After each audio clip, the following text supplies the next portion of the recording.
E toi whatalo whato le whaupoponga o telefon mo le nei awa uli. E ono si itia le tau le soifuanga i New Zealand, a o whaaua wai pea o na paule official cash rate, o lo valo ia le Infometrics, e ono paule OCR i le 2.5% i le masina fou, o lo 2.5% i le taimi nei, o lo valo ia e ono si itia wha le tausanga i le 2.3% i le luafe luafitu, pei ona whaalia i le Bullion Infometrics ia Gareth Kiernan. Ua va'ava'ai le minista o le soifua malōlōina i se suinga i le tulafono o noni whaafinaunga lava i le vao le matanga luenga ma le solo te te ea fōmai na whaalia le fio Brown i fōmai ma sau noe whaapewa te lesi i tanga o tutongi e ofo atu la tau te le taliaina. O le tutongi ofo lata mai e 5% i le silia ma le se fulu ono maasina. O le aso tofi o le vai aso fou ua fofua i le solo te te e tele i New Zealand talu mai le fast fulu mon tupu tau sanga talu wai. E silia maliwa se lau afe tālana maua mai i masini poeata leo i totono ta avale SUV o me le tausanga nei na amata whaonga ai masini poeata i ta avale SUVs e sui tūlanga i veni po camera vans na maasani ona tu iai masini poeata leo e tutui le awala. E tolu sfurufa SUVs o lo whaonga ai nei leo i le atunu. E ono sfurufitu afe tolu se lau malevalu salata avale na mawai talu mai le aso se fululu me i le aso tolu tasi o kuso mai whaamaumaunga ale NZTA. O le masini poeata na tui le awala pitosilio na PCI feo inga ta avale na mawai sala e 5 afe se lau fitu iwa o ave ta avale sawa. Na amata mai le aso momo i ulai na na whaile matanga luenga o fela awa inga ma le whaanga i o inga o masini poeata saunga le mu uma ma ole ale toi whaonga ai nei leo a New Zealand ni camera vans. Na tau fia inga i le laina mono foafi mai le vau Avondale ma Swanson i le tae awa na leila. Ona o se whaalawelawe whafuasei na nanati atu ta avale alfa le mai mana wa ai o whaia tonga fitinga i se tangata e to atasi. Na talia fo i e inga a pasi, pepa po o train tickets, mo le fesuia inga o whainga malanga. E toi whatalo whatua le whapoponga o telefon mo le nei tae ao.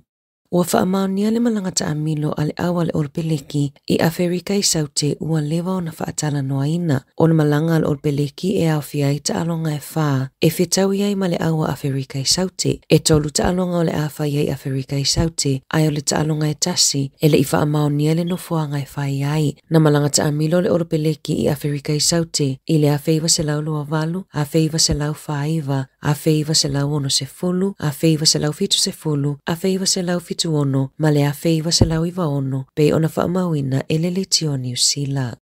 O le ato e tama whaile fono whaitu māloa kaipara e talo se fono tanga whafua se i le tae au le aso, ina ua mai a se talo sanga e tu ina atua i se whaasea, e winga i le whainga palo ta whaalo toi whale whato a mawai atu, pe ta ina whaalawe i se tangata na nafi na le mawai se i unga, na tolo e le pule nuu ia Greg Gibson le fono tanga, ina ua na o le 25 minute talo na amata, ona ua whaali le mae ao se tamafitus fuluono tausanga le matua, i te tono le fono, ma musua i no foi lalo. Na avele talo sanga le pule no i fai pule, e fia fai se fono o no se whasea e whaasanga i le whaanga solonga o le whainga o pālota. Na tali le lo ia le pule ngā no e whaapea, e le i ausia le au fono le tūlanga e tatau o na ausia, e ono fai ai se fono wha atope tope. Ma ai ai se mata upua se sui fai pule e winga i unga o le pālota, e ma fai ona fina wina i le fai pule pe a mai a le luas fulutasi aso, tālona mai a le whainga pālota. O le itulai iwa i le tae au nei o le ato e whaaua wai la lato whanotanga. Ua una ia e pule a onga wa onga tūlanga lua le minista wa onga Erica Stanford ina ia ta ofi le whaanatinati o le whaanga solonga o suinga i le kurikala mafou po o le curriculum moa awa onga. Ua moni maupule a onga ua vave matele suinga i le kurikalama a ele o lava le lango mo fai a onga. E to ono se lau 5 pule a onga o le NZEI ua sainia se tusi e tu inatu i le minista e fai masui o pule a onga e to alua afe a ofi ai ma pule a onga me le asosi Maori le te akatea. Faalia ele pule a onga o Arakura i wainu yo mata tu te mila la tau tele o te ele kurikala mafou. Ai wana o se talo sanga i le malo ona ua whaatope tope ai le o lava se taimi e tu ui whai a onga e tā pena ma whaamasani ai. Ele o toi mamau ai whaatupe le isi tonga fitinga mō nifo, pe ona whaalawi loe le leite o New Zealand le aso. Na whaalie Adrian Martin o le whaatono o le whaamac. E whaapea o le atonga fitinga e au ngā mō ngase e le mawhai ona tatali leo ngaonga o le tinga, ma le leo te te leo masini, I lalo le talosanga, o lo au fiaita mai tima tupulanga talavou, e whaau ngā ina le au nanga a le Health New Zealand's Community Oral Health Service, o le anga wa a mō tonga fitinga. Whaapea fo I maso o se tasi o lo o mawaina le au nanga mō nifo, I lalo le Health New Zealand, o le aso tolu se fulu o ke topai whaangatai le whaatalatala noanga o lea mata upu, ma e ono a mata le whaatupenga I le aso mua te sema. Ua wala au se tina I Canterbury ina ia toi whaupopol whaasalanga mō awe taawale e tele solitu la fono I lunga le awala, ta lona maliu lona to o lue le luafe lua tolu I a Mithvins Anthony Thomas Wood ono sfunuiva tausanga le matua ina ua la veala na taawale, le ana feto ai ma le taawale a sea li ina mō lia I le awe taawale o na I le aso lava lea na tupua I le whaalave lave, I se li poti mai su e ngā le coroner, na whaailo ai o seia Ion Kili West Horinui luas fulfatau sanga le matua na mafuai le whaalawelave e pea ma le whaafai o vai le maalosi o le awa maalosi na mawailo na toto mai le limiti whaatulanga ina ma na maliwai fo I le whaalawelave o lo langolango ina maalosi le tina le talosanga le AA pe ona folasia le vai aso nei e whaatatau I se suinga I salamo ave taawale.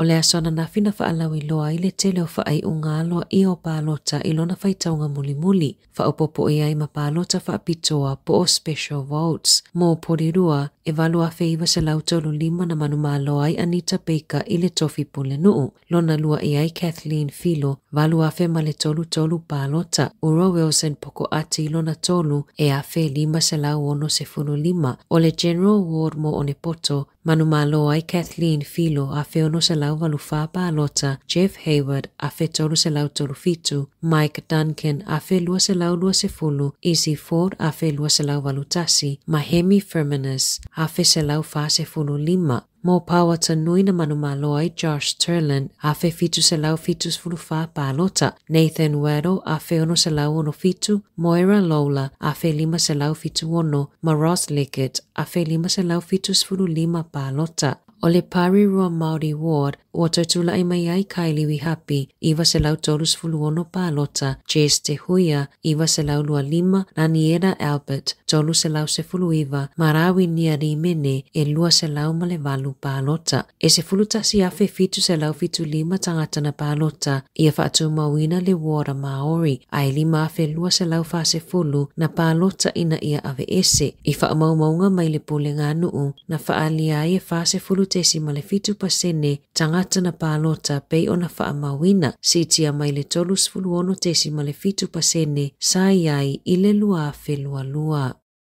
E la taile afo le numero le pūlenga a le te papa ua fuafua e ave ese ngā luenga I se toe whaatulanganga o ngā luenga pei ona lipotia le leiti o New Zealand. Sa whesilinga le au whai ngā luenga moni o lato fina ngalo whaalia I talosanga e lua mua o aperilo le tausanga foe a mata whaatino ina ia whesuia inga. I se pepa o whaamatalanga na to ina atu le leiti o New Zealand na whaalia ai o le awha ai titia le numero o le pūlenga mai le whase fulutasi o loo iai nei I le lua se fululua. O le tausanga taluaina a mata tutongi ai e tangata siasi mai fafo le tau e ulu fale ai I le fale mataanga. E ono iei se whaamama a venga mo tangata whaatau I tau o loa tau mawhai supermarketi I whaamaunga le Stats New Zealand na whaailo ai e tesi ma le whaapasene na pa uai le tau o tau mawhai a se tema pe a whaatusa ia au kuso o fuala au whaisua ma sukalati na wa aile pa maula lo tau. E torus furu whaapasene na pa uai le tau o kukama pe ona lipotia ai o loa le PAMS na si itia le whaatesi ma le fitu pasene I le tausanga I tonu o tausanga e lua o tuanai.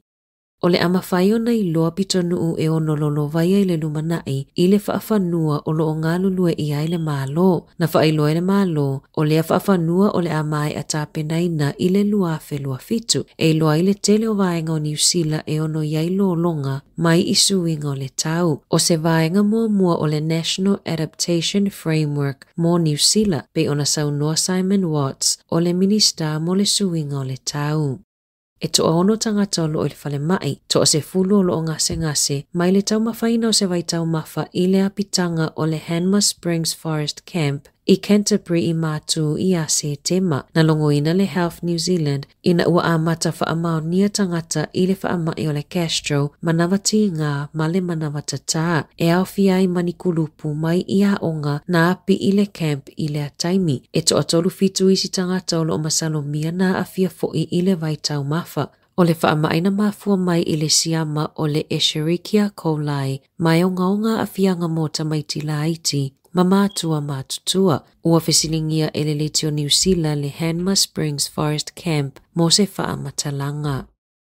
E toa 5 tangata na lokaina leo o nau fuala au whaasaina na ta ua leo i lunga le One News sa au fia i manita maiti i le whaataunga o fuala au whaasaina e whaau so whainga na whaia ia si tema ma mawai se tasi o tuatu sini tangata matutua mata maiti na awai i le whaataunga o le pi ma pauta o ona na mōlia i lato ne i le whai o whaatawa inga o fuala au o le methamphetamine ma le pi o le a whaau au ona whai o so whainga leo ina ia tuititia i le o ngaina ma le whaatawina o fuala au whaasaina i New Zealand. Tala fōia mai le si fofongo le lau mua mo le nei vaenga o le aso.